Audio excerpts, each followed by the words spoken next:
Well, Thomas Jefferson said, to have something that you've never had, you must be willing to do something that you've never done. And that is so true. Is life expects us to give something up to get something in return. And sacrifice is not always what we perceive it to be. I think we have this negative feeling associated with the word sacrifice. Now, I love the word sacrifice because sacrifice for me really means that you're willing to give up something of lesser value for something of much higher perceived value. And that is really, in my opinion, one of the pathways to achieving any goal, to achieving any dream, to achieving any desire, is that as far as I'm aware, and as far as I've actually observed through the experiences that I've had in life, is that subtraction always comes before multiplication or addition. Now I'm going to say that again. In the equation of life and in the success equation, subtraction always comes first before multiplication or addition. Is that you must be willing to let go of what's in your hand to receive something of much greater perceived value. So when we talk about sacrifice, you must change your definition of sacrifice, because really, when you sacrifice, you're really sending, it's an investment in your future. It means you're really saying, what I have, I'm going to let go of what I have, but I'm only sending what I have into my future, and I'm just buying time. And by the time I get to my future, it would have multiplied in many, many, many more numbers. So you actually have much more than you originally had. To succeed, you must sacrifice something. The level of the sacrifice you're willing to make will really determine the level of success you achieve. There's no mystery to success. There is no, you don't have to pray about it. You don't have to sing about it. You don't have to meditate about it. Life simply says, I have rules and I have laws. One of my laws is the law of sacrifice.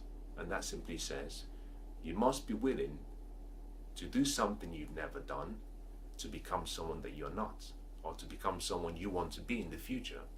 And the first question would always be, what are you willing to sacrifice? Now, with sacrifice, there is always a promise and there is a price. Is that sacrifice simply says, I guarantee you this promise. I guarantee you this promise. But to achieve the promise, you have to pay a price. Now, the price you have to pay that price in advance. And you must pay that price in full. If you pay the price, the promise is guaranteed. If you refuse to pay the price, there's no promise. But with success, the same principle applies, but the difference is that the price is due for renewal every single day. That you don't own success. It's not something you inherit. It's not something that you buy and it's yours exclusively. It's that every single day, the price has to be paid. Now, you can pay that price yourself, or you can leverage other people's experiences and time and money and have other people pay that price for you. But the price must be paid.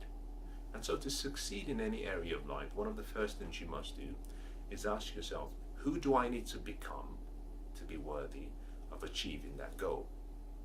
It goes through the same concept called the be, do, have. Is to have something you've never had, you must do something you've never done. To do something you've never done, you must become someone who is worthy of having it. All connected. All connected. Be, do, have. So my question to you is, what dream do you have? What goal do you want? What desires are in your heart? Now, do you have that in writing? If you do, my next question to you is, who do you need to become to be worthy of achieving that goal? because success is really hidden in your character. It's in who you become. It's less about what you get, and it's more about who you become. And the reason is simply because when you've developed the skills, the habits, the attitude, and the character of someone deserving that particular goal or dream, it means you can replicate it. It means you can do it again. That if you lose everything, that you can attract it back into your life.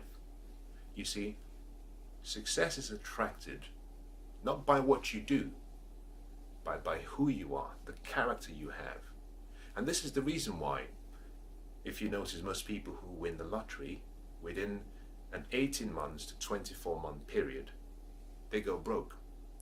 And the reason is because they hadn't developed the character of the kind of person or people deserving of having that amount of wealth.